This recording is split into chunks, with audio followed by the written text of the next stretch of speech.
An earthquake shakes the city of Los Angeles, California. The director of the Office of Emergency Management, OEM, Michael Rourke, observes the earthquake on the TV and insists on coming to work despite being on vacation with his dog Max and 15-year-old daughter Kelly. Unwilling to leave Kelly and Max alone, Michael hires a babysitter to keep an eye on his daughter and dog in case anything else goes wrong. Emmett Reese, his associate, tells Michael that the magnitude did not cause any damage. Two construction workers battle with a female police officer at MacArthur Park until a surge of yellow mustard gas ambushes one utility worker, eventually burning him to death. Michael travels to the park and discovers that 7 utility employees were killed by mustard gas, and he plans to shut down the 2 lines that run parallel to the sewer as a precaution. Stan Alber, the CEO of the Metropolitan Transportation Authority, MTA, is opposed, believing that it poses no threat to the subways. In violation of city regulations, Michael and Gator Harris investigate the sewer where the mustard gas reacted earlier. They collect samples, but a reading on Gator's meter proves that there is a steam pit that emits mustard fumes. The sewer heats up, killing the rats and forcing Michael and Gator to flee, but they are only able to close a hatcher door just before the mustard gas reaches them. Once out of the sewer, Michael is determined to find someone who knows anything about what has been going on recently. He meets Dr. Amy Barnes, a geologist who believes a volcano and magma are forming underneath. Water in the La Brea tar pits begins to boil over time, sinking an elephant statue in the process. The following morning, about 5:15 a.m. PST, Dr. Barnes and her assistant Rachel examine the sewer where Michael and Gator had previously explored to collect some samples. At that time, another earthquake, twice as severe as the last one, slams the city. A mass transit train derails in the process, leaving the driver and passengers exposed to unstable oxygen and severe heat. While exploring the streets, Michael and Kelly watch steam blasting sewer lids and a deadly ash cloud coming from the tar pits, releasing lava meteors that ignite numerous buildings. A lava meteor strikes a fire engine, trapping one and fracturing the other's skull. Dr. Jay Calder, in charge of responsibilities at Cedars-Sinai Medical Center, attends to the injured firefighters, while Michael joins the effort, mistakenly leaving Kelly in the car. Following another earthquake, a freshly developed subsurface volcano erupts, pouring lava that completely destroys and incinerates everything in its path.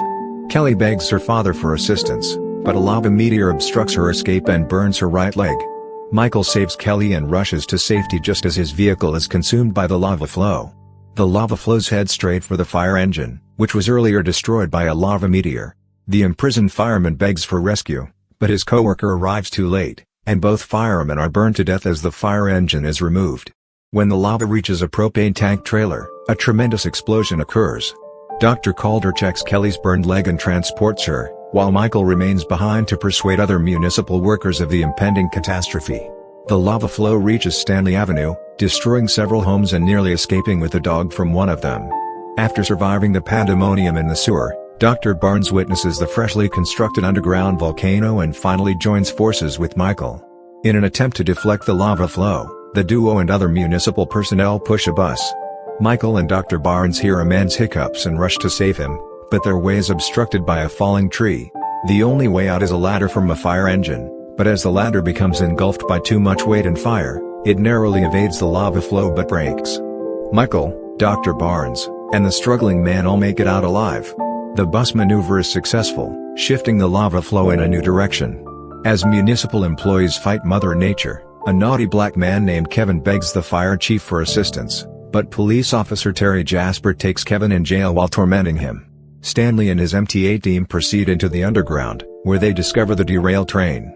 They pry the train door open in order to look for survivors on board.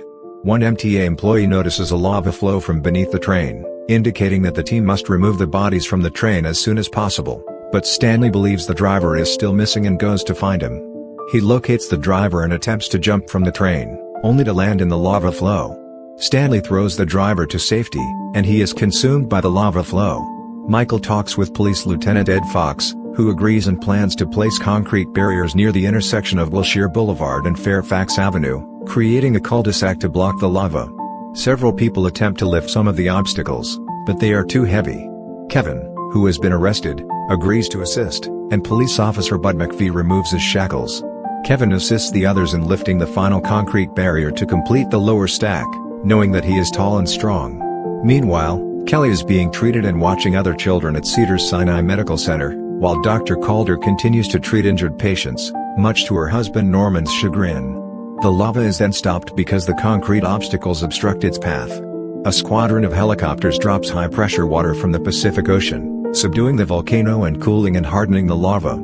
Those who fought the lava flow celebrate before sunrise, but Dr. Barnes believes that the lava and magma are building from a vent, which implies that the big eruption could come near the end of the red line near Beverly Center. Michael and Dr. Barnes drop a video camera into a tunnel, which is destroyed by an impending lava flow, with barely 30 minutes to spare. With sufficient evidence, the two travel to the city's west side to request an evacuation. Kelly was transferred to the Hard Rock Cafe, where she attempted to locate a tiny boy named Tommy, who had gone off. While Michael and a SWAT team are rigging several sites with explosives, steam flows from the sewer and another eruption happens, driving locals into a panic. Lieutenant Fox gives the order to detonate the explosives, which cause a crater in the road and the collapse of a condominium complex, where Gator and another officer entered the final explosive charge and were killed in the process. As the building collapses, Michael notices Kelly and Tommy in the path of the falling structure and narrowly saves both of them. The lava is subsequently directed towards the Pacific Ocean, where it cools and hardens. As the survivors breathe a sigh of relief, Michael emerges from the wreckage of the building, accompanied by Kelly and Tommy. In the aftermath, over 100 people were killed, many were injured, and billions of dollars were lost.